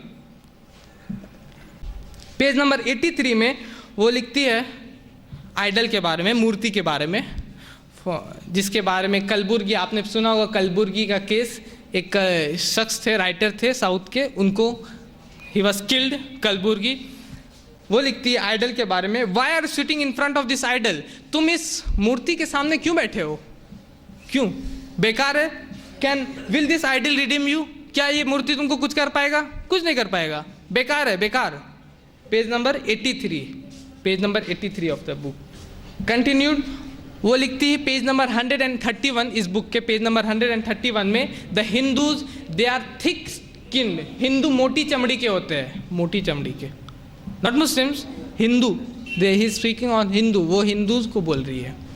पेज नंबर 165 में वो लिखती है अबाउट कृष्णा, हमारे एरिया में एक मंदिर है, दे कॉल इट श्याम मंदिर। श्याम मंदिर नाम सुना है? श्याम मंदिर, वो उनकी कृष्णा की पूजा होती है उसमें, उसी कृष्णा के बारे में वो लिखती है, what strength did the picture have, how can some god call Krishna save you, तुमको कोई कृष्णा नाम का भगवान कैसे बचाएगा, how can a god call Krishna save you, ask. अब आप पूछिए उन लोगों से जो लोग इसका सपोर्ट करते हैं as a Hindu, did you support this, क्या आप इसका भी सपोर्ट करते हैं, how can a god call Krishna save you, page number 165। About Ram, Ram के बारे में पेज नंबर 171 वो लिखती है रामा, और वो लिखती है N epic character exclamation mark, Ram कहानियों का कैरेक्टर, नॉट रियल, रियल नहीं है वो, सिर्फ एक कहानी का कैरेक्टर है, रियल नहीं है वो, N epic character, page number 171 में। पेज नंबर 196 में वो कहती है कि the Hindus in India they are sinner, कि इंडिया के जितने हिंदूज हैं वो सारे के सारे गुनाहगार है, दे आर सिनर्स, गुनाहगार है, सब पापी है, पापी, पेज नंबर 196 में। तो मैं पूछ रहा हूँ कि जो लोग एज ए हिंदू इस बुक के सपोर्ट करते हैं, क्या उससे इस बात से स्टैंड करते हैं, क्या वो इस बात को भी सपोर्ट करेंगे जो रेफरेंसेस अभी मैंने दिया, पेज नंबर 196। तो ये तो हो गया इस्लाम मुस्लिमों को, हिंदूज़ को, लेकिन वो इतने ही में नहीं रुकती, इतने में वो शांत नहीं होती। अगर आप पढ़िएगा पेज नंबर 134 में, तो वो सारे धर्मों को कर्स कर रही है, सारे रिलीजन, सब रिलीजन को मिला करके बोलती है the religion is the Sai of the tortured, कि जो जुल्म होता है जिस पे, उसी का नाम धर्म है, धर्म, it is the opium of the masses, ये लोगों का अफीम है, अफीम, धर्म नहीं है, अफीम है, लोग नशा में है इससे, the religion it is the opium of the masses. वो लिखती है पेज नंबर 138 में कि बैन रिलीजियस प्रोग्राम टीवी में, चाहे वो संस्कार टीवी हो, चाहे वो मदनी टीवी हो, चाहे वो गॉड टीवी हो, चाहे कोई भी टीवी चैनल हो, जो भी रिलीजियस चैनल है, band it, it must be band, उसको बैन कर देना चाहिए, पेज नंबर 138 में। और यही नहीं, इतने में नहीं रुकती वो, पेज नंबर 163 में लिखती है कि ये जितनी रिलीजियस स्ट्रक्चर्स है, डिस्ट्रॉय ऑल रिलीजियस बिल्डिंग, के सारे रिलीजियस बिल्डिंग को तोड़ दो। हिंदी में जो लज्जा है उसमें लिखती है चूर चूर हो जाए धर्म की इमारतें, जल जाए आंधी आग में मस्जिद, मंदिर और गुरुद्वारा और गिरजा, मैं सबको तोड़ दो, डिस्ट्रॉय ऑल, सबको तोड़ दो। कौन लिखती है? तस्लीमा। कहाँ लिखती है? Page number 163 of this book. उसमें लिखती है कि मंदिर हो, चाहे मस्जिद हो, चाहे गुरुद्वारा हो, चाहे गिरजा हो, सबको तोड़ दो, सबको आग लगा दो। Page number 163। Do you stand with that? जो लोग इसका सपोर्ट करते हैं उनसे पूछो, क्या इससे साथ तुम खड़े हो? क्या ये चाहते हो तुम कि सारा मंदिर, सारा मस्जिद, सारा गुरुद्वारा, सारा गिरजा को जला दिया जाए? क्या इसका आप सपोर्ट करेंगे? आई एम आस्किंग, मैं पूछ रहा हूँ कि क्या इस शख्स को कोई लज्जा है? क्या इसको कोई शर्म है इन बातों को लिखने में? Does she have a same? क्या इसके पास कोई लज्जा है इन बातों को लिखने में? India, coming to India, India एक इम्पॉर्टेंट जगह है उसके लिए, और वो लिखती है, उसको परमानेंट यहाँ के सिटीजनशिप नहीं मिला है, लेकिन वो लिखती है, ये आया था टाइम्स ऑफ इंडिया में अगस्त, पिछले साल अगस्त में आया था, वो लिखती है want to live in India even if Bangla allows entry, कि मैं इंडिया में रहना चाहता हूँ, अगर बांग्लादेश मुझे बुलाएगा भी तो नहीं जाऊँगी, मैं इंडिया में रहना चाहती हूँ, इंडिया में रहना चाहती हूँ। ये उसका स्टेटमेंट है, पिछले साल अगस्त में आया था। तो इस इंडिया में जिसमें वो रहना चाहती है, जहाँ वो चाहती है कि मैं हमेशा रहूँ, बांग्लादेश नहीं जाऊँगी, इंडिया में रहूँगी, उसके बारे में उसने क्या लिखा अपने बुक में? वो लिखती है, ये बुक जैसे कि इंट्रोड्यूस किया था, ये बुक 1992 में बाबरी मस्जिद के डिमोलिशन के बाद, बाबरी मस्जिद के शहादत के बाद, इस बुक को विद इन 7 डेज, 7 दिन में लिखती है, 7 दिन में इस बुक को आउट कर देती है, 7 डेज। और इस बुक में वो बांग्लादेश के राइट्स के बारे में लिखती है। इस बुक में she talks about the rights in Bangladesh, ठीक है। और इस बुक के पेज नंबर 35 में लिखती है कंपेयर टू इंडिया, इंडिया के हिसाब से, इंडिया के बराबर hardly any rights in Bangladesh, Bangladesh में कुछ ही राइट्स हुआ, कुछ ही राइट्स के लिए एक बुक लिखा, अगर इंडिया के राइट्स के लिए लिखता तो 100 बुक हो जाते, उसके हिसाब से 100 ऑफ बुक वो लिखती, इंडिया के राइट्स को अगर लिखती। इसीलिए हो सकता है उसने आज तक इंडिया के राइट्स के बारे में एक भी किताब नहीं लिखी। अब वो लिखती पेज नंबर 172 में 6,000 राइट्स इन इंडिया, 6,000 राइट्स हुए 7 दिन के अंदर, मतलब एक दिन में 800 से ज़्यादा राइट्स हुए। ये लिखा, उसने लिखा है, मैंने नहीं, मेरा कोई स्टैटिस्टिक्स नहीं, ये उसकी स्टैटिस्टिक्स है, ये उसका रिकॉर्ड है कि इंडिया में एक दिन में 800 राइट्स हुआ, ये लिख रही है 6,000 राइट्स इन इंडिया। अब इंडियन गवर्नमेंट को देखना कि क्या इस बुक को, इस स्टैटिस्टिक्स को रहने देना चाहिए, क्या ये सही लिख रही है, अगर सही है तो रहने देना चाहिए, और वरना इस बुक को बैन कर दो। ये लिखती है पेज नंबर 121 में कि India has lost face in the site of the world, India का चेहरा खत्म हो गया, इंडिया का चेहरा वर्ल्ड में कुछ है ही नहीं, India has lost face, India ने अपना चेहरा गंवा दिया दुनिया में, पेज नंबर 121 में। पेज नंबर 171 में लिखती है suppose secularism in India, India में जो सेक्युलरिज्म है, धर्मनिरपेक्षता जो लोग कहते हैं, इट इज़ सपोज्ड, ये माना जाता है नहीं, इट इज़ सपोज्ड, सिर्फ वो लोग कहते हैं, है नहीं, इंडिया में सेक्युलरिज्म नहीं है। और अगर सेक्युलर बनना है इंडिया को तो क्या करना होगा, अगर सेक्युलर बनना है तो इसके हिसाब से दूसरे पेज में वो लिखती है कि a secular country is in, एक सेक्युलर कंट्री में होना क्या चाहिए कि कोई भी रिलीजियस पार्टी का आदमी, पॉलिटिकल पार्टी का आदमी कोई भी रिलीजियस फंक्शन में नहीं जाना चाहिए, ना ही रिलीजियस मॉन्यूमेंट्स में जाना चाहिए।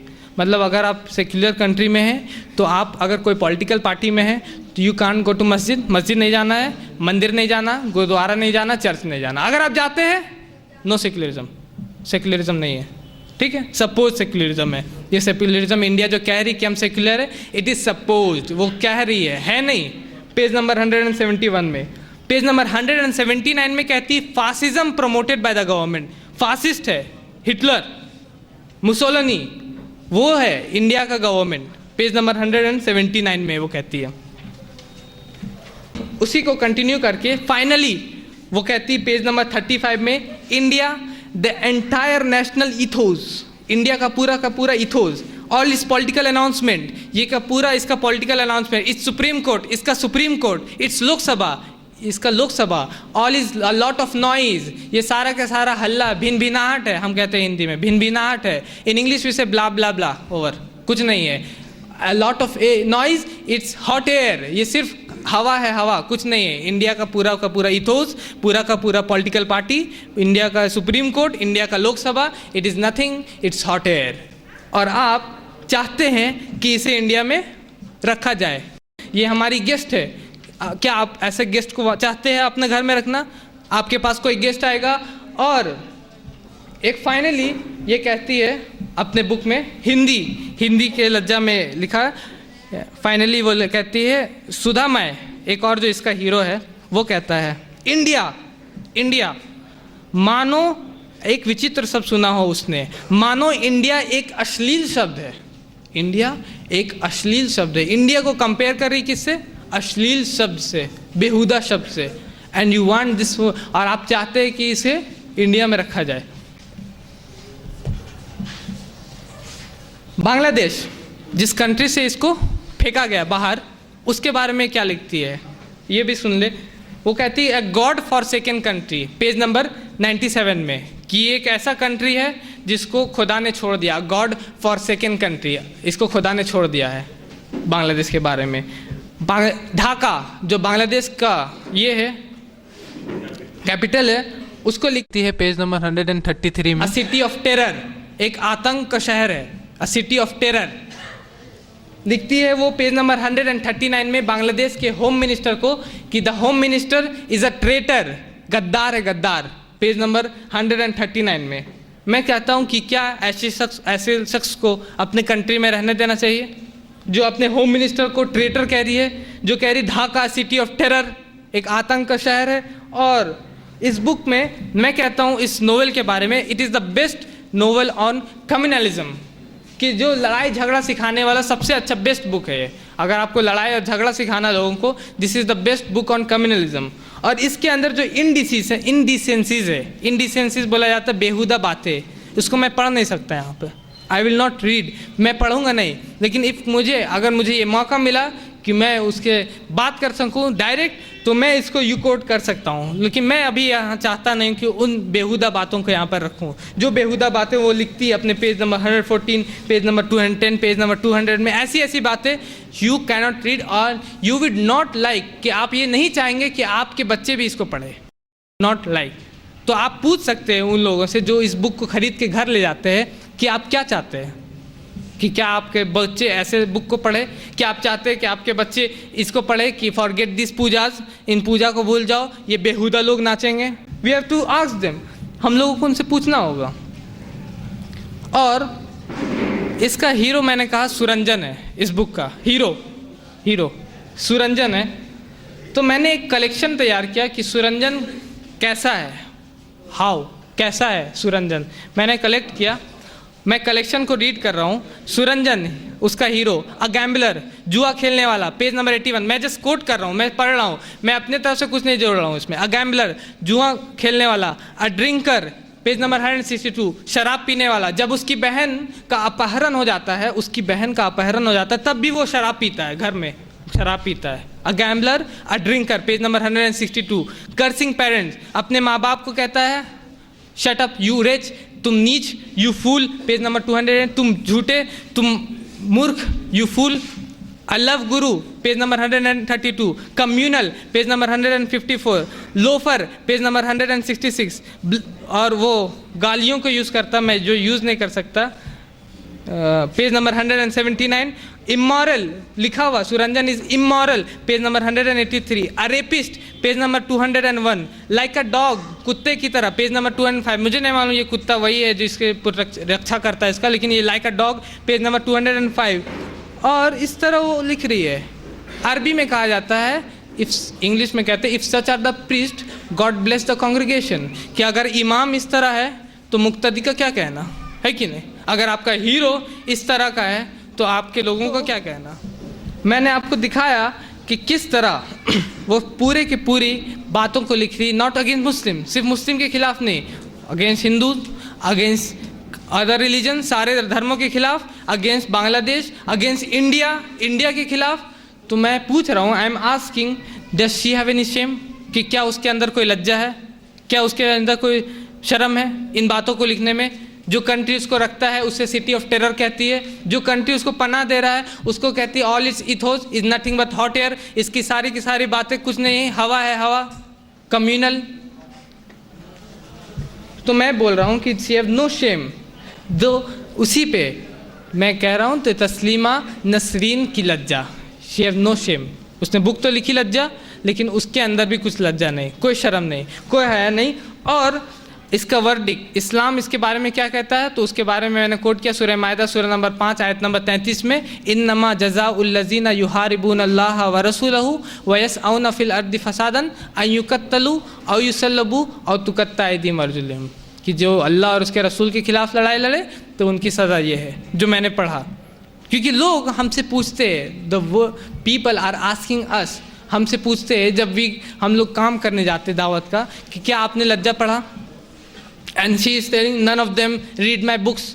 और मैं अभी कल का उसका ट्वीट पढ़ रहा था तस्लीमा नसरीन का, वो लिखती Lajja publish in 92 yet in sale, अभी तक बिक रहा है, येट इन सेल अभी तक बिक रहा है। और वो फोटो पोस्ट करती दिल्ली का, एक दिल्ली का फोटो पोस्ट करती है, येट इन सेल, और उसका एक फॉलोअर नीचे में लिखता है yes ma'am it is like DDLG ये सही कहा मैम, मैंने उसको पढ़ा है, इट इज़ लाइक DDLG जानते हैं ना, दिलवाले दुल्हनिया ले जाएंगे। अभी जो दिलवाले निकला पता नहीं उसका सीक्वल है, लेकिन DDLG।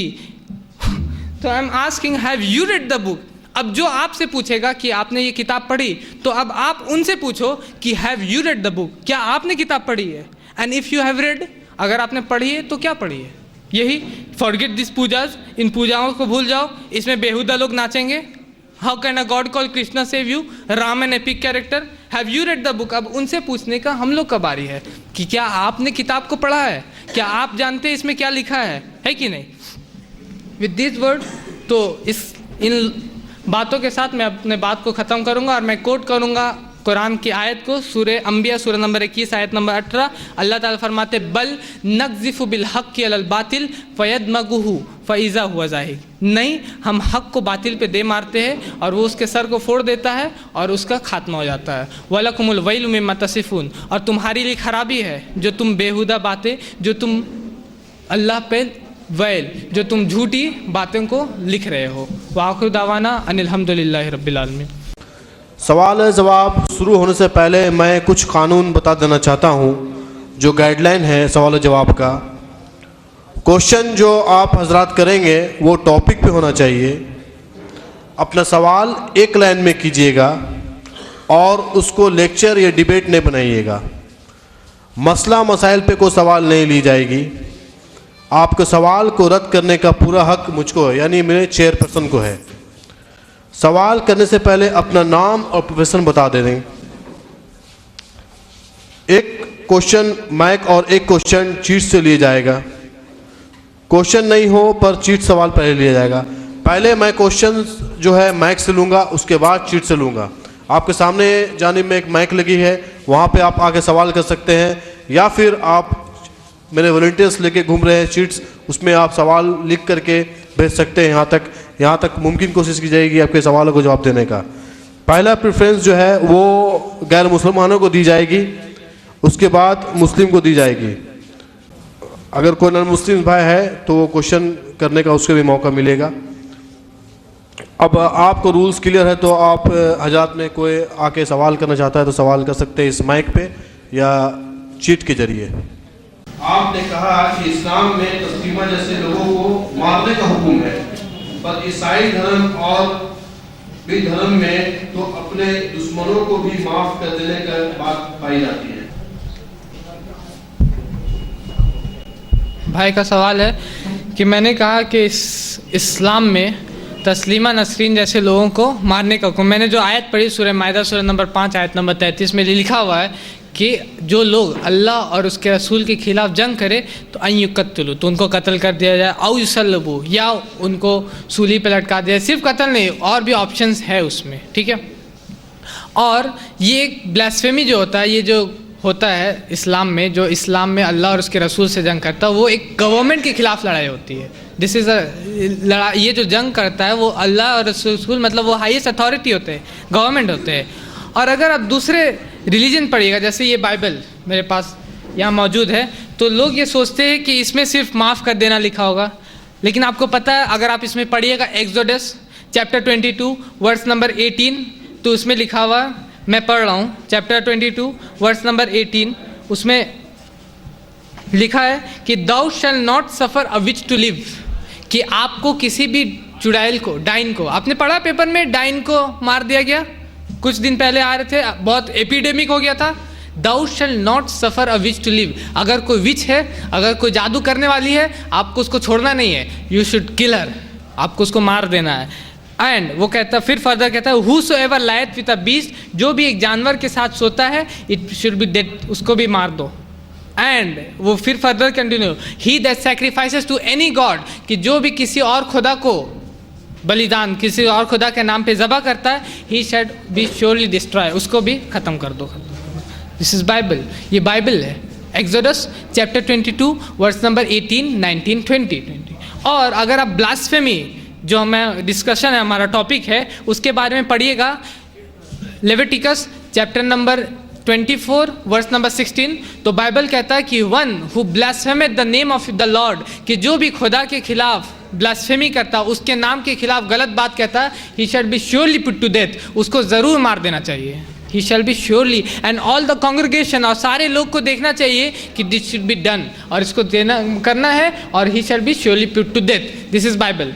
और जीसस क्राइस्ट वो कहते हैं कि think not I have come to destroy the law और द प्रॉफिट, ये मत समझो कि मैं इसको तोड़ने आया हूँ। जो लिखा हुआ है कि आपको जो भी ब्लास्फेमी करेगा, जो भी अल्लाह के खिलाफ बात कहेगा, उसको मारना है, वो मैं अप्लाई करता हूँ, मैं भी यही फॉलो करता हूँ कि जो भी इस बात को कहेगा उसको मार देना चाहिए। ये जीसस क्राइस्ट कह रहे हैं। और जीसस क्राइस्ट खुद कहते हैं, as to those of mine enemies, Jesus Christ कह रहे बाइबल में, ल्यूक चैप्टर 19 वर्स नंबर 27 में, as to those of mine enemies who didn't want me to rule over them, bring them hither and slay them before me, वो जो मेरे दुश्मन ये चाहते नहीं है कि मैं उन पर राज करूं, उसको लाओ मेरे सामने और कत्ल करो, एंड स्ले देम, कत्ल कर दो मेरे सामने। Luke chapter 19 verse number 27।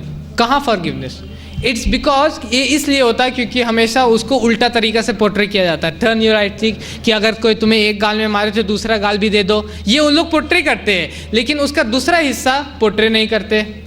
तो इस्लाम का भी वो हिस्सा है। इस्लाम में भी अल्लाह ताला फरमाते हैं सूरह फुसिलत चैप्टर नंबर 41 वर्स नंबर 34 में, इत्फा बिल्लती ही अहसन, कि जो तुम्हारे साथ बुराई करे उसके साथ भलाई करो।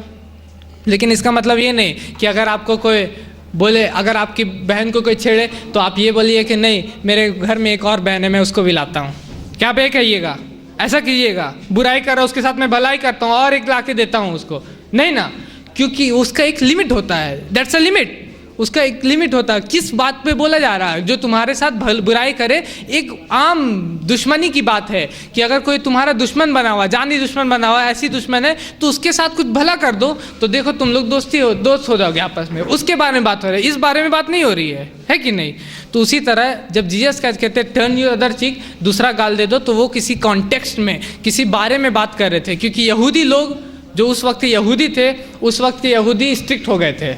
N eye for an eye and a tooth for a tooth. उनके लॉ में लिखा हुआ कि आंख के बदले आंख, दांत के बदले दांत। तो वो लोग इस पर स्ट्रिक्ट हो गए थे कि अगर कोई मेरा आंख फोड़ता तो मैं उसका आंख फोड़ूंगा, कोई दांत तोड़ता मैं उसका दांत तोड़ूंगा, यही मेरा लॉ है। अगर कोई गलती से भी फोड़ दे, मान लो कि मैं अपना हाथ हिला रहा हूँ और इनका आंख फूट जाए, तो law says an eye for an eye and a tooth for a tooth. अब तो आपका फूड़ा जाएगा, है कि नहीं? तो उसको न्यूट्रलाइज करने के लिए, उसको खत्म करने के लिए जीसस का अदर एक्सट्रीम पे जा रहे हैं कि नहीं, अगर तुमको कोई एक गाल में मारे तो दूसरा गाल दे दो, उसको न्यूट्रलाइज कर रहे हैं। और उसको फॉलो वो खुद नहीं करते, क्योंकि अगर आप बाइबल पढ़िएगा जॉन आगे, तो उसमें लिखा हुआ है कि सैनहेड्रल में जीसस क्राइस्ट को लाया जाता है। जब उनको क्रूसीफाई करने के लिए ले जाया जा रहा था, तो एक शख्स ऑफिसर वो उनको एक थप्पड़ मारता है। He didn't give his other cheek, तो वो दूसरा गाल नहीं देते। वो कहते if I have spoken evil, अगर मैंने झूठ कहा है तो मेरे झूठ को साबित करो। एंड इफ नॉट, व्हाई स्माइटेस दिमी, कि तुमने मुझे थप्पड़ क्यों मारा? व्हाई स्माइटेस डोमी, तुमने थप्पड़ क्यों मारा मुझे? तो वो लॉ नहीं रहता, वो माफ़ कर देना किसी केस में आता है, जो कि इस्लाम का भी केस बनता है। नबी सल्लल्लाहु अलैहि वसल्लम ने मक्का फतह के दिन क्या कहा? जिस दिन मक्का फतह हुई, जहाँ से उनको निकाला गया, जहाँ से उनको मारा गया, जहाँ से उनको जान को खतरा हुआ, जिस दिन वो फतह कर रहे थे, तो कुछ लोग कह रहे थे कि आज के दिन तो बदले का दिन है, आज हम लोग बदला लेंगे, आज हम लोग फतह कर रहे हैं। लेकिन अल्लाह के नहीं फरमाते, नहीं, आज माफ़ी का दिन है। क़ाल ला तस्रीब अलैकुमुल यौम, कुरान की आयत वो पढ़ रहे थे कि आज के दिन तुम्हारे लिए कोई रिप्रोच नहीं, तुम पर कोई गुनाह नहीं, सब यगफिरुल्लाहु लकुम, तुमको अल्लाह माफ़ कर दे। तो ये इस्लाम भी सिखाता है। लेकिन क्या तस्लीमा जैसे शख्स जो कि कहती है, उसका मैं ब्लॉग पढ़ रहा हूँ था, freethoughtsblog.com, उसका ब्लॉग है, वो लिखती है कि दिस अल्लाह लैंग्वेज, ये अल्लाह का language, I don't see anything, कि मुझे दिखता नहीं है कुछ। कि मेरे बांग्लादेश में जब भी वहाँ पर जब दीवार में लिख दिया जाता था कि यहाँ पेशाब नहीं करना है, तो लोग कर देते थे, तो उसमें अरबी से लिख दिया गया इस बात को कि पेशाब नहीं करना, हाज़ा ममनू मना है, तो लोग पेशाब नहीं करने लगे। तो मुझे is the only use of Allah language, कि अल्लाह का भाषा का यही यूज़ रह गया है मेरे लिए। वो कहती है, क्या इस शख्स को माफ़ कर देना चाहिए? ऐसे शख्स को माफ़ी के लायक है ये? और ये सिर्फ एक है। अब मैं उसको, अगर आपको देखना है तो मैं उसका प्रूफ भी दूंगा, उसका ब्लॉग में वो लिखती है बात को। तो माफ़ी इस्लाम बोलता है, लेकिन कब? जब वो माफ़ी के लायक हो। कोई शख्स ऐसा हो जाता है जबकि माफ़ी के लायक नहीं होता। तस्लीमा, उसको अगर वो रिपेंट करेगी तो वो अलग बात है, लेकिन अगर रिपेंट नहीं करती, इफ़ सी स्टबर्न, देन जो मैंने डिक्री सुनाया उसके लिए, वही उसका डिक्री है, वही उसका फैसला। Hope this answers your question. अस्सलाम वालेकुम।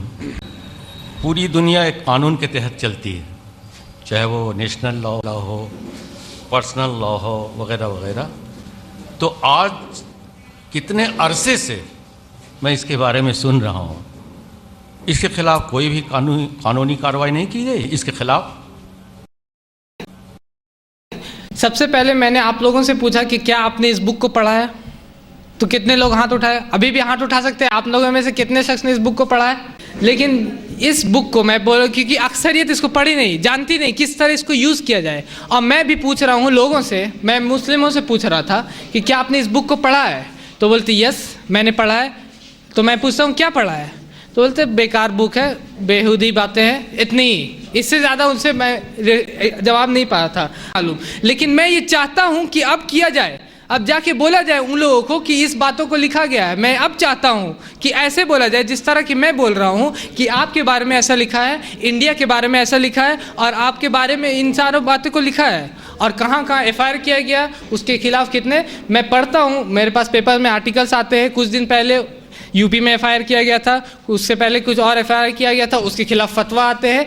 मुझे डिटेल में पता नहीं, लेकिन मैं चाहता हूं कि इस तरह मुझसे बात किया जाए। और जो आपसे पूछ रहे 1 to 1, क्योंकि मैं 1 to 1 ज़्यादा बात करता हूं लोगों से, तो जो आपसे पूछते हैं, जो उनकी बातों को कहता है कि शिवंशी ट्वीट्स, जब वो ट्वीट लिखती है तो लोग लिखते हैं बहुत ही अच्छा किताब है, इसमें क्या ही उसने लिखा है, तो आप लोगों को कुछ पता नहीं कि क्या लिखा जाए। तो मैं उसके जवाब में मैं मुसलमानों को चाहता हूँ टीच करना, उन लोगों को एडुकेट करना कि आपको जवाब कैसे देना है, इसके भक्तों को जवाब आपको कैसे देना है, कैसे आपको बोलना है कि उसका रिप्लाई किया जाए। मैं वो चाहता हूँ। मुझे FIR और वो सब मुझे प्रोसीड्यूर जिसको आता होगा वो जा कर के इंशाल्लाह करेंगे, और मुझे जो आता है मैं वो कर रहा हूँ। Hope this answers your question.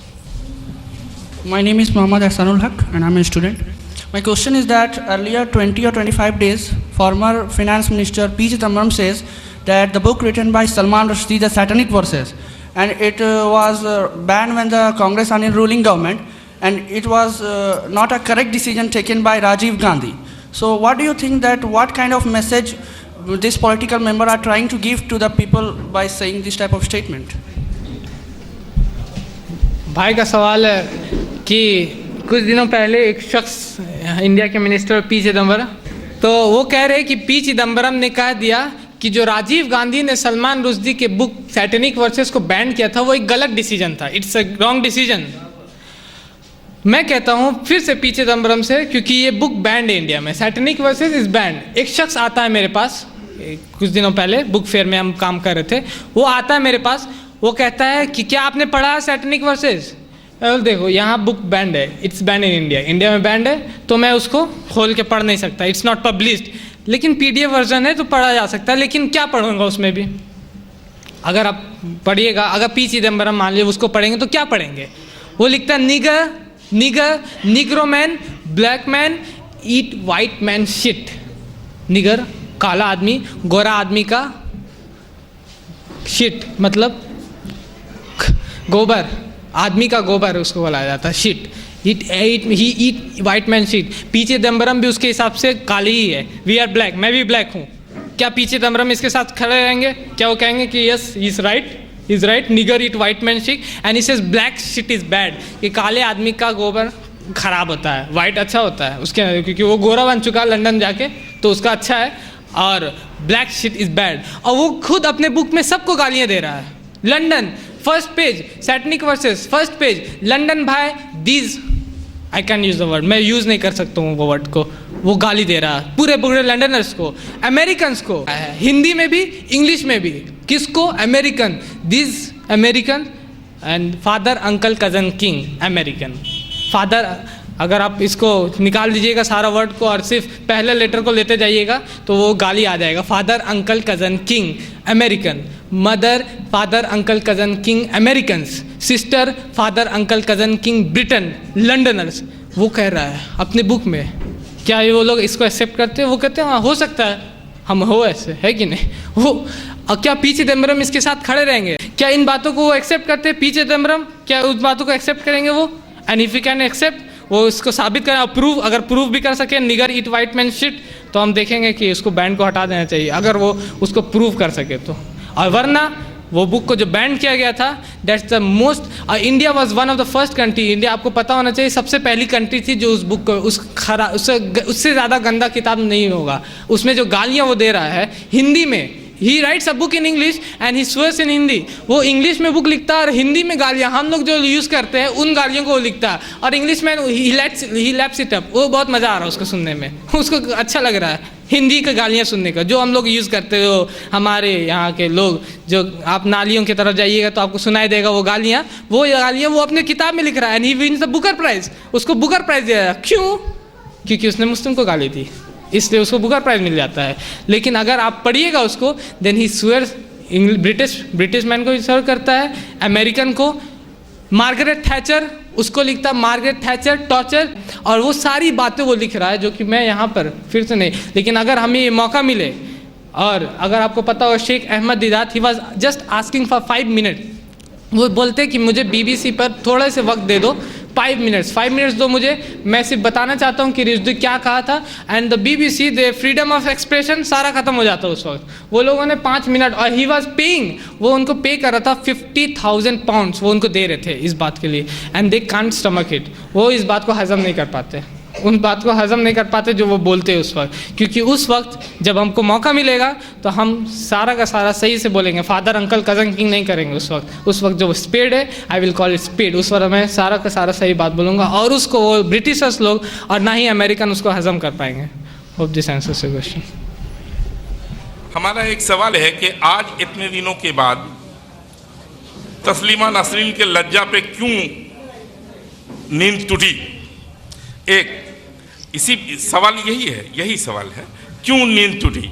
जबकि तस्लीमा नसरीन, सलमान रुश्दी, सैटनिक वर्सेस, लज्जा एंड बहुत सारी किताबें हैं इस तरह की जो आउटडेटेड हो चुकी हैं। तस्लीमा नसरीन भी आउटडेटेड है, इन्हें बैन लग चुका था और ऐसी बात नहीं कि इन्हें परमिशन मिली है।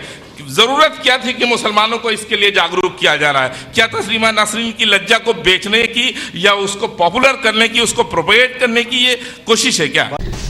भाई का सवाल है कि क्या मैं मतलब तस्लीमा नसरीन के बुक को लिखे हुए 20 साल हो चुके हैं, 92 में पब्लिश हुआ तो 20 नहीं 23 हो गया अभी, लेकिन ये आर्टिकल आए हुए 2 साल ही हुआ अभी। ये आर्टिकल अगर आप शुरू से मेरा लेक्चर सुन रहे होंगे तो ये आर्टिकल आए हुए 2 साल हुआ है, ठीक है। और इस आर्टिकल में तस्लीमा नसरीन कह रही हैं कि this Muslim fundamentalist, this Muslims, none of them, none means not one, none means not one, English not one, none of them read my books और can show evidence from my writings. तुम में से कोई भी मेरी किताब नहीं पढ़ा और ना ही तुम लोग मेरी किताब से दलील दे सकते हो। तो इन रिप्लाई टू डैट, उसके जवाब में मैंने इस लेक्चर को बनाया, ठीक है। रहा बात इसके सेल पर कि क्या मैं चाहता हूँ कि इसका बुक सेल हो, मैं तो ये चाहता हूँ कि जो इस बुक को खरीद रहे वो भी इस बुक को नहीं खरीदे। तभी तो मैं कह रहा हूँ कि उनको जाके बताओ कि इसमें लिखा हुआ है forget this pujas, they will be dancing there indecent dances. तो जब आप उनको कहिएगा कि उसके बारे में लिखा है, उसके कृष्ण और उसके राम के बारे में क्या लिखा, तो वो इस बुक को नहीं खरीदेंगे। जब उसको बताइएगा कि इंडिया के बारे में क्या लिखा है उसने, जब आप उसको बताइएगा कि इंडिया को वो लिखती है all is ethos, all is democracy, all is political ethos, सारा का सारा कचड़ा है, then they will not buy this book, तब वो नहीं बिकेगा। And I was reading yesterday, कल वो ट्वीट करती है कि 1992 में ये बुक पब्लिश हुआ और आज तक सेलिंग है, शी इज बोस्टिंग। आपको पता है सर, आप ट्विटर पे है आप जाइएगा तस्लीमा नसरीन को सर्च मारिएगा और वो उसका कल का ट्वीट में पढ़ रहा था, शी इज बोस्टिंग, वो गर्व से कह रही है कि मेरा 1992 का ये बुक आज तक सेल हो रहा है। And no one is replying, कोई जवाब नहीं दे रहा, none is replying, not in India, everywhere, but she is posting the book about Delhi का वो फोटो पोस्ट करती है और बोलती है इंडिया में बुक बिक रहा है, एंड शी इज बोस्टिंग, वो गर्व से कह रही इस बात को। तो मैं तो ये चाहता हूँ कि इसके बुक को बैन कर दिया जाए। क्यों? क्योंकि उसने इंडिया को गालियाँ दी, उसने मुस्लिम को कहा, उसने हिंदू को कहा, सारे रिलीजन को कहा। तो I am educating about that, मैं तो उसके अगेंस्ट में एडुकेट कर रहा हूँ, नॉट फॉर दैट। और अगर उसके इंडिसेस के बारे में तो मैं कहता हूं कि आपको उसकी बुक खरीदने की कोई ज़रूरत नहीं, क्योंकि अगर आप जानिएगा कि इस बुक में कितनी बेहुदा बातें हैं तो आप कभी नहीं चाहिएगा कि इस बुक को मेरे बच्चे या मेरे कोई भी छोटे जो घर में रहते मेंबर वो इसको पढ़े। तो मैं इसको बुक को खरीदने के लिए नहीं बल्कि इसके सेल को ख़त्म करने के लिए इस लेक्चर को कर रहा हूँ। Hope this answers your question. अस्सलाम वालेकुम। मेरा एक ही क्वेश्चन है। पहले मेरा नाम अरशद हुसैन है, मैं यहीं भंडारी का रहने वाला हूँ। मेरा क्वेश्चन ये है कि द प्रेजेंट सिनेरियो जो अभी चल रहा है, आप देख रहे होंगे इस्लाम के खिलाफ, तो at the present scenario you have माने threatening, lots of threatening from the others of Islam, माने गैर मुस्लिम जो है थ्रेट कर रहे हैं इस्लाम को।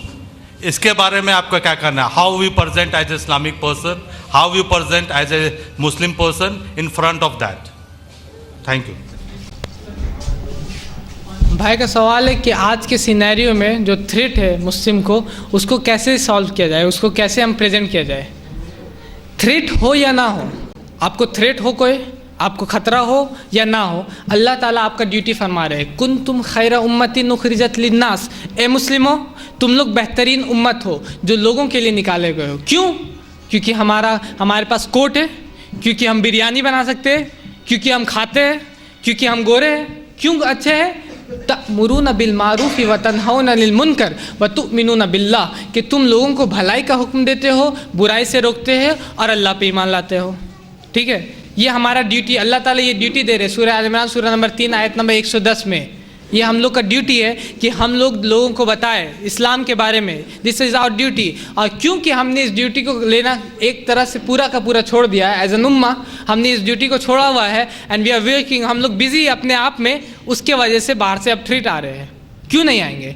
आपने क्या कभी किसी को बोला जा करके? लोगों को बताया इस्लाम के बारे में। ये ड्यूटी था जो हमारा। अल्लाह ताला फरमाते हैं उदउ इला सबीली रब्बिका बिल हिकमा, सबको बुलाओ, सिर्फ मुस्लिम को नहीं, सिर्फ अरब को नहीं, सिर्फ फिलिस्तीन को नहीं, सबको। उदउ इला सबीली रब्बिका बिल हिकमा वल मौइदतिल हसना वजादिलहुम बिल्लती ही अहसन, सबको बुलाओ, सबको दावत करो अपने रब के रास्ते की तरफ, बेहतरीन तरीके के साथ उनसे बहस करो, उस तरीके से जो सबसे बेहतर हो। तो ये थ्रेट जो अभी आ रहा है ये कम होगा। और थ्रेट हो या ना हो, वी हैव टू वर्क, हम लोगों को काम करना होगा। अगर आप काम करिएगा और तब थ्रेट आपके ऊपर आएगा, तो अल्लाह ताला फरमाते हैं वल अस्र इन्नल इंसान लफ़ी खुस्र इल्लल लज़ीना आमनू व आमिलुस सालिहाती व तवासौ बिल हक़्क़ि व तवासौ बिस सब्र, कि ज़माने की कसम सारे के सारे नुकसान में सिवाय जिन्होंने ईमान लाया, नेक अमल किया और हक़ की वसीयत की और सब्र की नसीहत की। तो जब आप हक़ की वसीयत कीजिएगा तो आप सब्र भी ले पाइएगा। जब थ्रेट आएगा तो आपके अंदर सब्र रहेगा, नहीं मैंने अपना काम किया, अब थ्रेट आ रहा तो इन्नल्लाह माअना, अल्लाह हमारे साथ है। गारे सौर में नबी सल्लल्लाहु अलैहि वसल्लम अबू बकर रज़ियल्लाहु ताला अन्हु के साथ है। थ्रेट ऐसा थ्रेट जो कि ये थ्रेट से कोई कंपैरिजन नहीं, ऐसा थ्रेट वहाँ पर कि जो एनिमी है वो आ चुका है, ऑलमोस्ट ऊपर है, अगर वो झुकेगा तो वो आपको देख लेगा, नबी सल्लल्लाहु अलैहि वसल्लम को देख लेगा, एंड दे आर फिनिश्ड, सारा फिनिश हो गया है। उस वक्त नबी सल्लल्लाहु अलैहि वसल्लम क्या फरमाते हैं? इन्नल्लाह माअना, अल्लाह हमारे साथ है। क्यों? क्योंकि उन्होंने ड्यूटी किया। क्योंकि अल्लाह ताला फरमाते या अय्युहर रसूल बल्लिग मा उनजिला इलैका मिर रब्बिक, ए रसूल पहुंचा दो जो अल्लाह ने तुम्हारे ऊपर नाजिल किया। क्या हमने इसको पहुंचाया? व इल्लम तफ़अल, अगर तुमने ऐसा नहीं किया, फमा बल्लगता रिसाला, तुमने अपना रिसालत को पूरा नहीं किया, तुमने अपना मिशन को पूरा नहीं किया। हम कहते हैं कि हमें प्यार है, वी कैन प्रोटेस्ट, हम लोग प्रोटेस्ट कर सकते हैं, बड़ी बड़ी प्रोटेस्ट और प्रोक्लेमेशन ले जा करके थाम सकते हैं, लेकिन हमने उनका मिशन को पूरा करने का क्या कभी सोचा?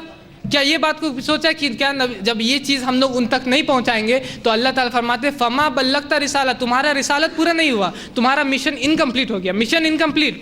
क्या हमने उनके मिशन को पूरा करने की कभी बात सोची? तो ये हमारा ड्यूटी है। और जब हम लोग ये ड्यूटी करेंगे तो अल्लाह ताला फरमाते हैं सूरह इब्राहीम सूरह नंबर 14 आयत नंबर 14 और 15 में अल्लाह ताला फरमाते हैं वक़ाल लज़ीना कफ़रू, और इनकार करने वालों ने कहा लनुख़रिजन्ना मिन अर्जिना, कि जो लोग इनकार करते हैं वो लोग अपने रसूलों को कहते हैं कि हम तुम्हें अपनी ज़मीन से निकाल देंगे, औ लताऊदुन्ना फ़ी मिल्लतिना, या तुम हमारे तरफ लौट जाओ। फ़अौहा इलैहिम, तो हमने उन पे वही की लनकन्न ज़ालिमून, कि हम लोग बुरे लोगों को ही बर्बाद कर देंगे, वलनुस्किनन्नकुम, और उसके बाद हम तुमको ज़मीन में बसा देंगे। तो अगर हमने अपना ड्यूटी किया होगा तो चाहे थ्रेट हो या ना हो, वी आर सेफ। अगर हमने ड्यूटी नहीं किया होगा, थ्रेट ना ही हो, तो कहीं से भी थ्रेट आ सकता है। Hope this answers your question. Islam मज़हब में हमारे जो प्रोफेट्स हैं, हमारे जो कुरान है, इस्लाम मज़हब के मानने वाले हम लोग, अगर किसी के खिलाफ अगर एहतजाज करना हो तो किस शक्ल में हम लोग एहतजाज करें इस्लाम के दायरे में?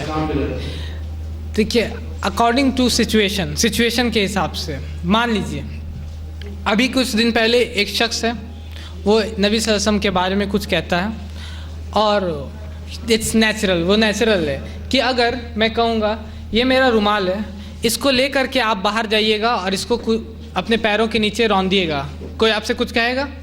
कोई कहेगा? कोई है पागल है, करता होगा। लेकिन अगर आप इंडिया का झंडा लेकर के बाहर में इसको नीचे गिराइएगा और उसको कुचलिएगा, क्या होगा? होल इंडिया, सारा का सारा इंडिया आपके पास आ जाएगा, बोलेगा क्या कर रहे हो, दिस इज़ आवर फ्लैग, ये हमारा झंडा है। तो उसी तरह अगर कोई शख्स किसी मुसलमान को गाली देता है या किसी और को बोलता है, तो हो सकता है कुछ रिएक्शन हो, वो रिएक्ट करे या ना करे, लेकिन उसने नबी सल्लल्लाहु अलैहि वसल्लम को कह दिया।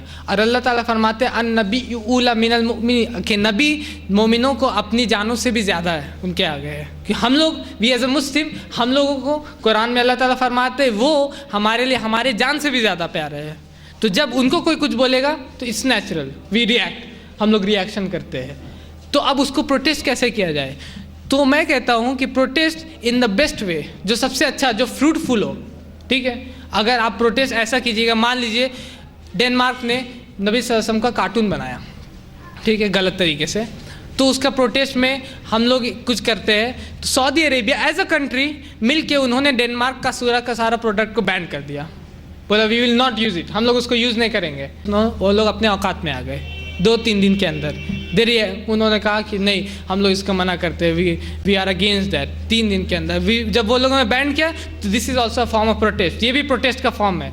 और एक फॉर्म का प्रोटेस्ट जो प्रोटेक्शन यहाँ निकाला जाता है इंडिया में protest, but it should be peaceful होना चाहिए, शांति से होना चाहिए, ये नहीं कि उसमें वायलेंस हो और उससे खुद का अपना नुकसान के। मैं पढ़ रहा था तस्लीमा नसरीन के जब प्रोटेस्ट में निकलते हैं वेस्ट बंगाल में, कोलकाता में लोग 2% आए, 2 आदमी मरते हैं उसमें, तो क्या इसका फ़ायदा है? हम लोग खुद अपना नुकसान कर रहे हैं, उसका औसा प्रोटेस्ट का कोई ज़रूरत नहीं है। लेकिन अगर आप पीसफुल प्रोटेस्ट कर सकते हैं जिससे लोग ये जाने कि किसी शख्स ने हमारे खिलाफ कुछ बात बोली है, हमारे नबी के खिलाफ, और हम लोग उसका प्रोटेस्ट करना चाहते हैं, तो पीसफुल प्रोटेस्ट, दैट्स राइट। और मैं कहना चाहता हूँ there is also other ways of protest. आप उनको बताओ, आप उनको उनके एहसानात को याद दिलाओ जो इस्लाम ने और नबी सल्लल्लाहु अलैहि वसल्लम ने हर लोगों पे, सिर्फ मुस्लिमों पे नहीं, हर लोगों पे किया है। मैं पढ़ रहा था बुक कैरन आर्मस्ट्रांग का, Muhammad a prophet of our times. Karen Armstrong नाम सुना आपने? कैरन आर्मस्ट्रांग, नील आर्मस्ट्रांग उसकी बहन नहीं है, लेकिन कैरन आर्मस्ट्रांग एक राइटर है। वो लिखती है Muhammad a prophet of our times. As a Christian, एक ईसाई होने के नाते वो लिखती है a prophet of our times, हमारे वक्त का ये नबी है। क्यों?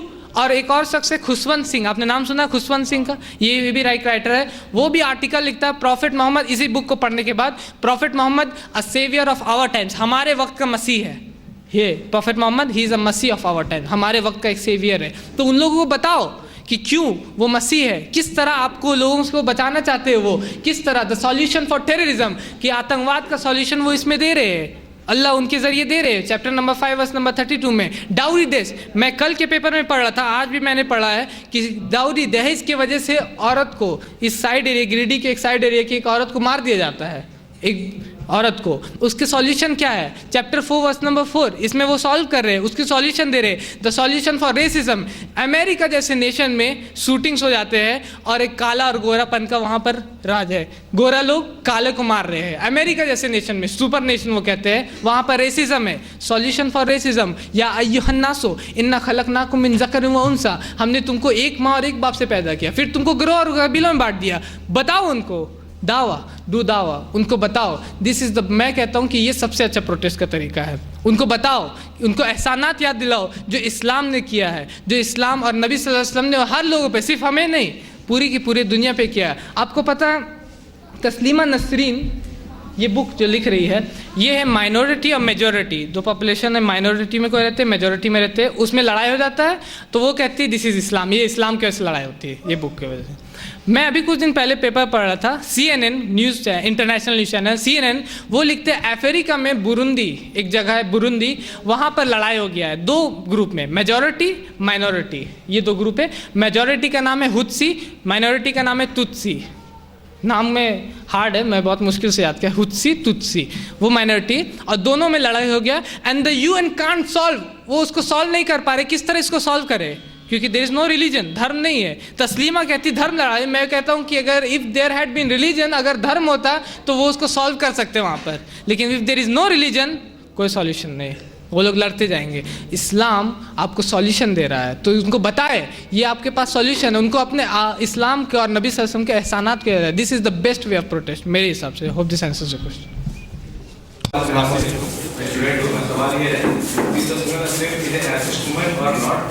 क्या तस्वीर मुसलमान होकर मुसलमान टैगेट्स पे ये लिखिए, इसके क्या पेश हो रहा है, या और भी लोग ऐसा क्या इसके लिए कोई प्लेसमेंट नहीं है? तस्वीर राइट और not?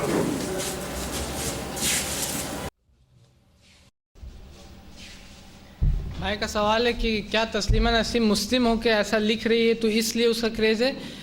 She is not a Muslim today. अगर आप उसका आर्टिकल पढ़िएगा ये वाला, तो लिखती है आई एम एन एथिस्ट, मैं एक एथिस्ट हूँ, ह्यूमनिस्ट बोला जाता है इसे, ह्यूमनिज्म के मानने वाले humanist, I am an atheist. लेकिन क्योंकि ये मुस्लिम थी और एथिज़म पे आती है, इसलिए इसका क्रेज़ है। जैसे सलमान रुश्दी का, उसका भी मुस्लिम था, तो उसके बाद मुस्लिम को, इस्लाम को छोड़ करके दीज आर कॉल्ड मुर्तद, क्योंकि इस्लाम को छोड़ते हैं, इसलिए इसका क्रेज़ थोड़ा ज़्यादा है, डिमांड ज़्यादा है। क्यों? क्योंकि इज़ कमिंग फ्रॉम देम, तुम्हीं लोगों में से एक आ रहा है इस्लाम को छोड़ के। क्योंकि ये बुक पढ़िएगा, बियॉन्ड द, ये मुझे रांची से मिला, रांची के आपके चर्च मिशंस, उसमें से मुझे मिला beyond the veil Gulshan Esther. Gulshan Esther Muslim थी, क्रिश्चियन बनती है। ये इसलिए क्रेज़ है, क्यों? क्योंकि वो मुस्लिम थी, इसका क्रेज़ है। अगर कोई क्रिश्चियन एज ए क्रिश्चियन वो बोलता है तो वो थोड़ा कम है, लेकिन अगर कोई मुस्लिम क्रिश्चियन बनता है तो वो क्रेज़ बढ़ जाता है। दैट्स वही, इसका भी वही क्रेज़ का रीज़न है। This is one of the reason. और नहीं तो अगर वो एज ए सिंपल वो कुछ बोल रहा है तो उसका वैल्यू कम होता है बनिस्बत इन लोगों का, इसलिए उसको हाईलाइट किया जाता है। Hope this answers your question.